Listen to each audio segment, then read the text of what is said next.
All right, so this step in the plans is all about taking all of these wing ribs and getting them prepped and ready to attach to the main wing spars. So it's a lot of prep work, a lot of deburring, smoothing edges, dimpling, all that kind of fun stuff. So let's get started. Here we go.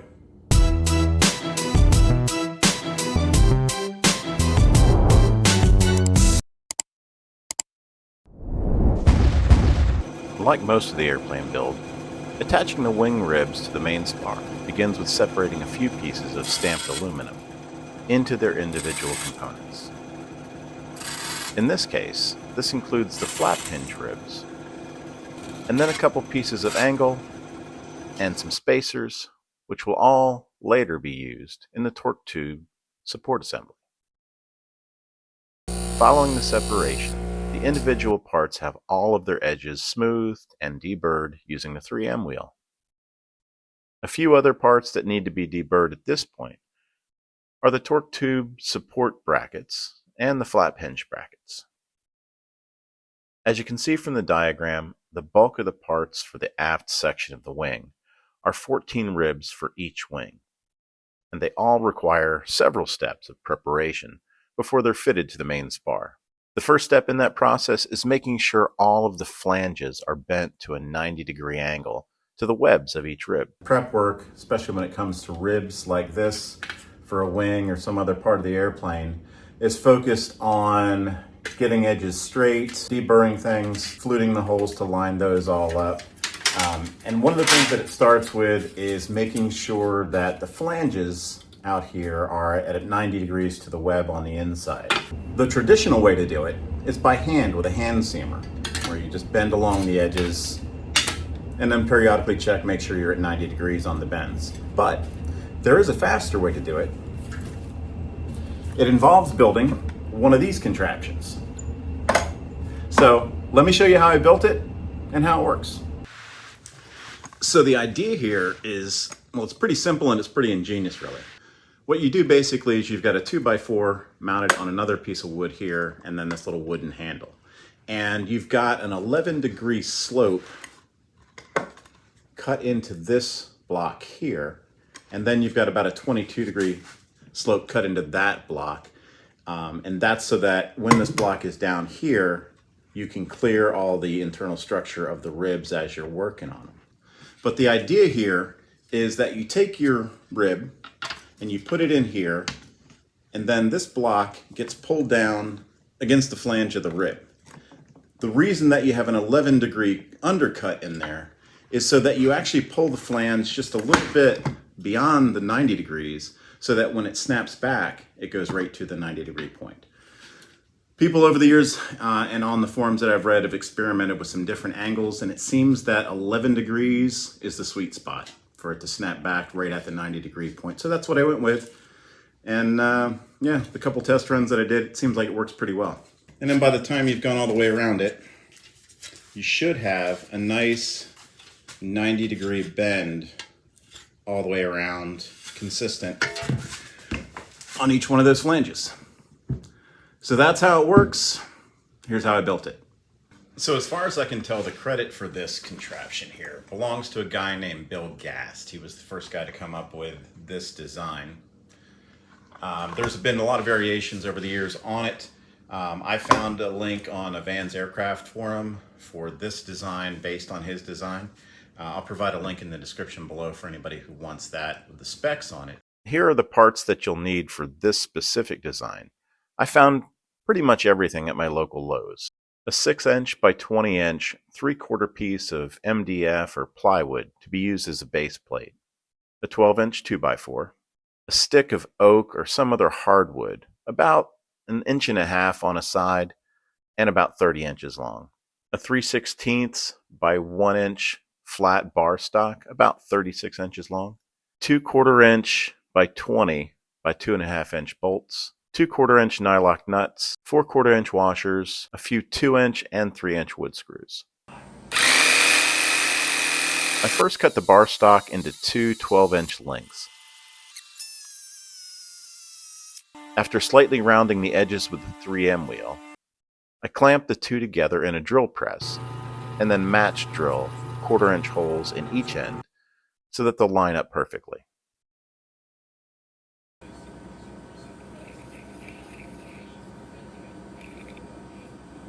I used a bandsaw to make the 11-degree undercut in the end of the 2x4. I cut about a 3-inch piece off of the oak stick for one end of the bar stock, and then cut the remainder down to about 20 inches and made a 22-degree cut in the other end of it.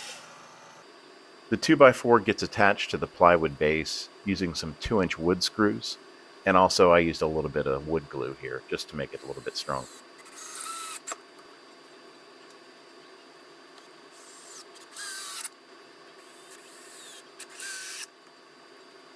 Next, I drilled a 1/4 inch hole through the oak stick, about 4 inches from the bottom, where the bar stock will attach using a bolt, washers, and the nut.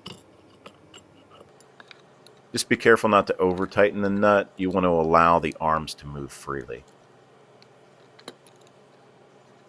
I center drilled a hole in the 3-inch piece of oak and attached the other end of the metal arms with the other bolt. Finally, I positioned the 3-inch block on top of the 2x4 in a location which allowed the oak arm to rest nearly flush with the 11-degree undercut end of the 2x4. I left just a little space to allow for the thickness of the flange material itself on the ribs. I marked this position and then secured the 3-inch block to the 2x4 and to the base plate with the 3-inch wood screws. And that's it. All that remained was to test it out and evaluate my results. I find it interesting just how much of the build time is actually spent not really building anything. Good example of that is all of these ribs for the wings, right? Massive stack of those guys. And I've literally spent days. I mean, first step was taking this thing over to the 3M wheel, right? That got all the edges done. Then I go over to the drill press and get all of my lightning holes all smoothed out.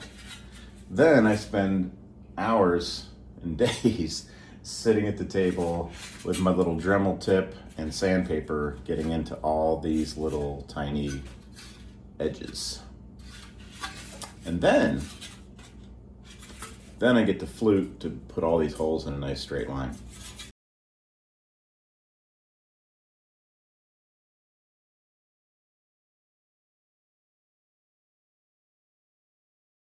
And now I get to dimple all these.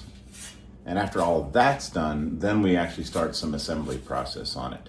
So yeah, you spend a lot of time doing a lot of prep work before you actually start putting pieces together. So people always ask me, well, how long does it take to build the airplane? Well, build the airplane doesn't really take all that long, but it's all the prep work, getting parts ready to get put together, that eats up a lot of that time. Oh yeah, and let's not forget deburring all the individual holes, which even though these were already final size punched at the factory, so the outside is nice and smooth and pretty much free of any burrs, the inside, you can actually feel those are a little bit rough. So the really great part about that is, you know, if it was the outside, that would be a lot easier to deburr. If it's on the inside, it's a lot harder to get in there to it, so you kind of got to use an extension to get into those holes. And so that probably doubles the amount of time that it takes to do this. So that's fun. It turned out that this part varied a little bit with each rib. For some of them, the burrs were on the inside, and some actually had the burrs on the outside. I think it just depends on which side the hole was being punched, which actually happens before the flange is bent when this is made at the factory. With all the parts now prepped, I moved on to the assembly of the first parts in this section of the build. This begins with the torque tube support subassembly. The initial assembly is done by clecoing together the angles, spacers, and support brackets, with the flange bearings sandwiched in between. These will eventually be attached to the innermost wing rib, and eventually will support the torque tube, which will connect the control stick in the cockpit to the ailerons on the wings. Once assembled, they're fitted to the ribs and final drilled as needed for riveting later on. In my case, I was able to confirm that the holes were already final drilled and matched up perfectly with a test rivet pushed into each of the holes. Next up, it was time to dimple this mountain of wing ribs.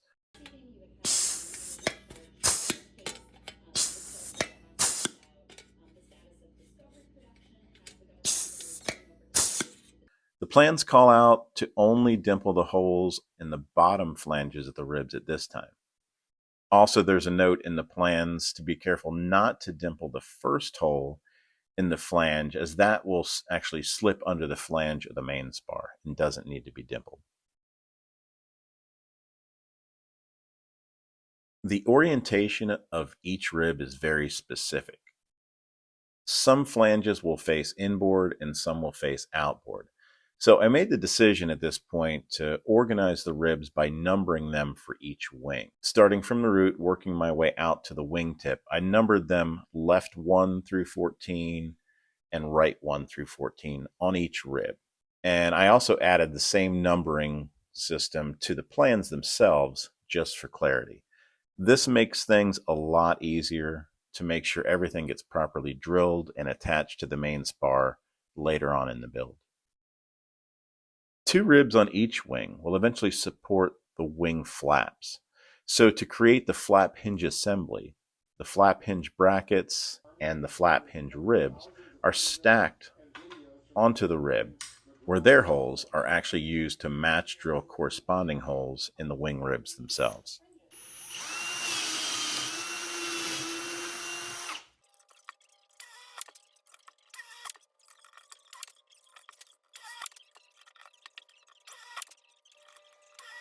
Finally, the plans call for removing the aft flange from the most outboard wing rib.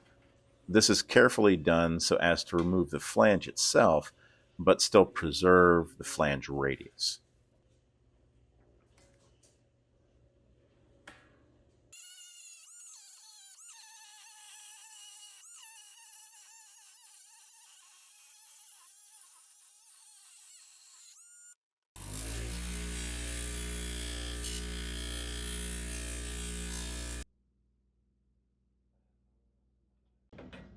The next step is to cleco all of the ribs to their respective positions on the main spars. This again is where numbering each rib really makes it easier to ensure that each rib is in the correct location and is also facing in the correct direction. Here I'm adding a cleco to the bottom of the spar. I did this so that I could put a cleco in the hole closest to the one I'm about to match drill in the next step, without the cleco itself getting in the way of a wood support block that I'm going to have to put on the back side to hold it in place. The upper and lower holes on the forward flanges of the inboard ribs will eventually be attached by bolts. Because of this, the holes need to be upsized to a number 12. So this is done by match drilling each rib using the holes in the main wing spar as a guide.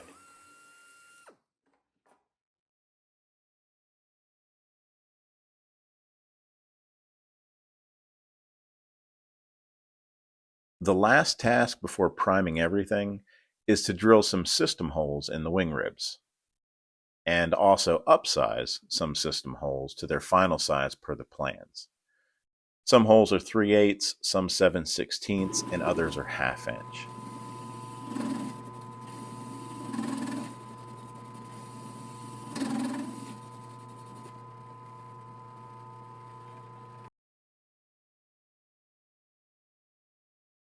So like everything, these holes are deburred once this is complete. And later on, after the priming is complete, each one of these will be filled with a snap bushing. All right, so at this point, all the wing spars are ready to go. Everything's been fluted, dimpled, deburred, all the parts are ready. So the next step is to take all of this stuff, prime it, and then I can move on to riveting everything onto the main spars. So that's what'll be coming up in the next video, I think, because what I might do, the next part after that is taking the rear spar and securing that to the back end of all of these wing ribs to basically finish out that wing structure. And there's not really a lot of parts other than the spar and a few other small parts that need to get done for that section. So what I may do, just to save myself a little bit of time setting up for painting twice, is go ahead and get the wing spar, the rear spar for the wing, deburred and ready to go, and all the small components for that. And then do one large priming session with all of these components as well as the rear spar and all of its parts. And then move on from there. So I'm not sure which way I'm gonna go with it, but what I can tell you is if you see all those boxes that are over there, it's kind of that time of year. So my time's gonna get kind of sucked up. So I don't anticipate getting either one of those things done in the next week, which means, well, I don't know what it means, but when you guys see the next video, you'll know whether or not I've moved on to priming all this stuff, or if I just decided to go ahead and start deburring and prepping the rear spar, and then I'll prime it all together. And then you'll get to see me rivet it together. But anyway, as always, guys, thanks so much for watching. We'll see you on the next video.